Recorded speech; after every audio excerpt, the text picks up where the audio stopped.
안녕하십니까. 2025년 9월 17일 수요일 장애인 생활신문 미디어 생활 소리로 보는 뉴스를 시작합니다. 오늘의 소리로 보는 뉴스입니다. 하나, 복지시설 거주자의 절반 이상이 장애인으로 확인됐습니다. 둘, 중증장애인의 근로지원인 본인부담금에 세액공제가 필요하다는 주장이 나왔습니다. 셋, 장애인 차별금지법 시행령 개정을 두고 서비스 접근권 논의가 본격화됐습니다. 넷, AI 기반 자폐 중재 기술이 인력 부족과 지역 격차 해소의 대안으로 주목받고 있습니다. 다섯, 매출 1조 원을 기록한 에르메스 코리아를 포함한 다수의 기업이 여전히 장애인 의무 고용을 지키지 않고 있습니다. 여섯, 장애 여성의 산부인과 진료 경험률이 비장애 여성의 절반에도 미치지 못하는 것으로 나타났습니다. 첫 번째 뉴스입니다. 우리나라 복지시설 거주자 가운데 절반 이상이 장애인이라는 사실이 확인됐습니다. 보건복지부 통계에 따르면 2025년 6월 말 기준 보장시설 생계급여 수급자 9만 5천여 명 가운데 4만 9,500여 명, 비율로는 52.2%가 장애인으로 나타났습니다. 시설별로는 장애인 복지시설의 99.9%, 정신보건 복지시설의 95.1%, 노숙인 복지시설의 59.7%가 장애인이었고 노인복지시설과 아동복지시설에서도 각각 37.4%, 12.2%가 장애인으로 집계됐습니다.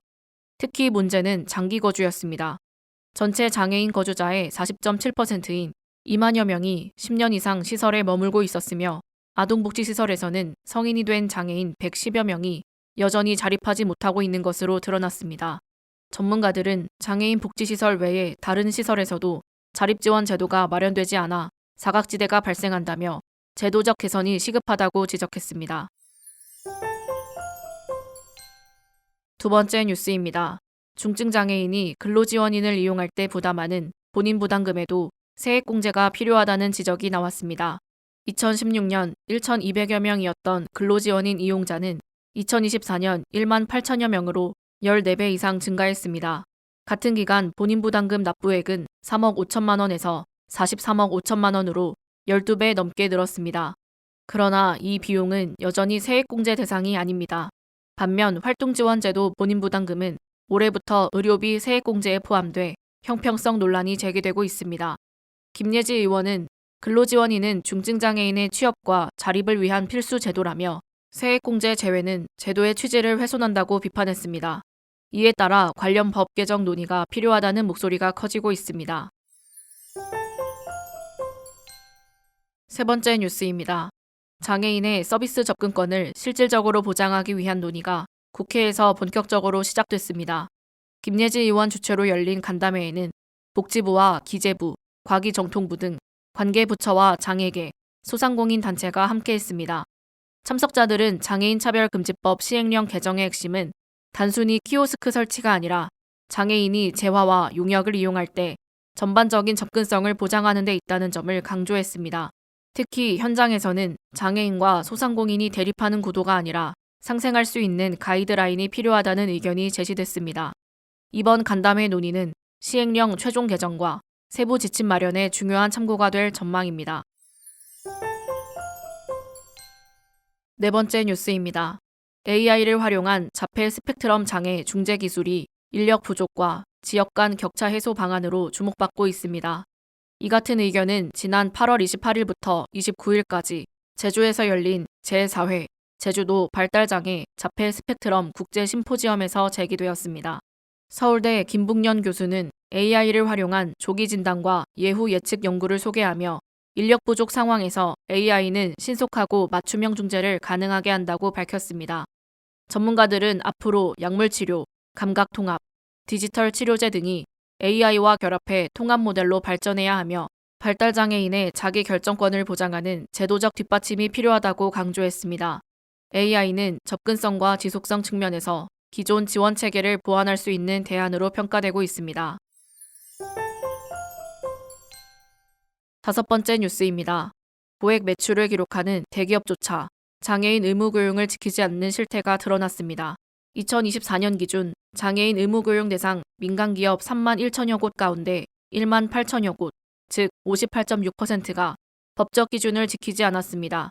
이들이 납부한 고용 부담금만 7,100억 원을 넘었습니다.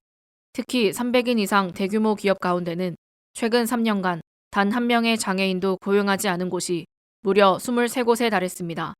대표적으로 에르메스 코리아, 노랑풍선, JW 생명과학, LG 경영개발원이 있으며 이들 역시 단 한 명의 장애인도 고용하지 않은 것으로 확인됐습니다. 에르메스 코리아의 경우는 2022년 매출 6,500억 원, 2023년 7,900억 원, 2024년 9,600억 원을 기록하며 매출이 매년 늘어 지난해 1조 원에 근접했지만 최근 3년간 장애인 고용은 전혀 이뤄지지 않았습니다.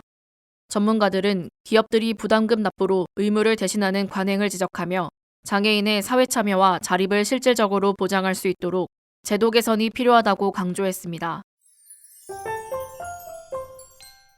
마지막 뉴스입니다. 장애 여성의 산부인과 진료 경험률이 비장애 여성보다 현저히 낮은 것으로 조사됐습니다. 2022년부터 2024년까지 최근 3년간 의원급 진료 경험률은 비장애 여성이 평균 17%였으나 장애 여성은 평균 8%에 그쳤습니다. 중증장애 여성의 경우는 평균 6%로 격차가 더 벌어졌습니다. 병원급 진료 경험률 역시 비장애 여성은 평균 6.6%, 장애 여성은 3.5%였으며 상급 종합병원에서도 각각 2.0%와 1.6%로 차이가 있었습니다. 전문가들은 휠체어 접근이 어려운 1차 의료기관 진입장벽이 원인이라고 분석했습니다. 서미화 의원은 장애 친화 산부인과 제도의 실효성을 높이기 위한 법 개정을 추진 중이라며 진료 격차를 줄이기 위한 국회 차원의 논의가 필요하다고 밝혔습니다. 지금까지 소리로 보는 뉴스를 애청해주셔서 감사합니다. 장애인 생활신문 미디어 생활 소리로 보는 뉴스는 다음 시간에 다시 찾아뵙겠습니다.